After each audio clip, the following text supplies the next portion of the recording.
முன்னாள் ஜனாதிபதி கோத்தபய ராஜபக்ச மிக கூடிய விரைவில் கைது செய்யப்படலாம் என அரசியல் வட்டாரங்களிலிருந்து தகவல் வெளியாகியுள்ளது. உயிர்த்த ஞாயிறு தின தாக்குதலின் பிரதான சூத்திரதாரி மிக விரைவில் கைது செய்யப்படுவார் என்றும் அவர் முக்கிய அரசியல் பிரமுகர் என்றும் அனுர அரசின் உயர்மட்ட தரப்பிலிருந்து அறிய முடிகிறது.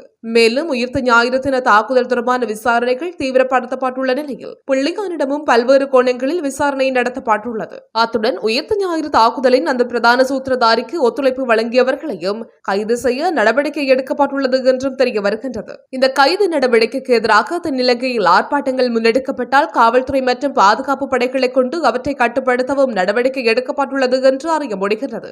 நாட்டின் அதிகாரத்தை கைப்பற்றவே 2019ஆம் ஆண்டில் ஒரு தரப்பால் உயிர்த்த ஞாயிறு தின தாக்குதல் நடத்தப்பட்டுள்ளது என்று ஜனாதிபதி அனுரகுமார் திசாநாயக்க கடந்த சில தினங்களுக்கு முன்னர் தெரிவித்திருந்தார். எனவே ஈஸ்டர் தாக்குதலின் பிரதான சூத்திரதாரி என்ற குற்றச்சாட்டின் கீழ் கைது செய்யப்பட உள்ள முக்கிய அரசியல் பிரமுகர் முன்னாள் ஜனாதிபதி கோத்தபய ராஜபக்சவாக இருக்கலாம் என்று நம்பப்படுகிறது.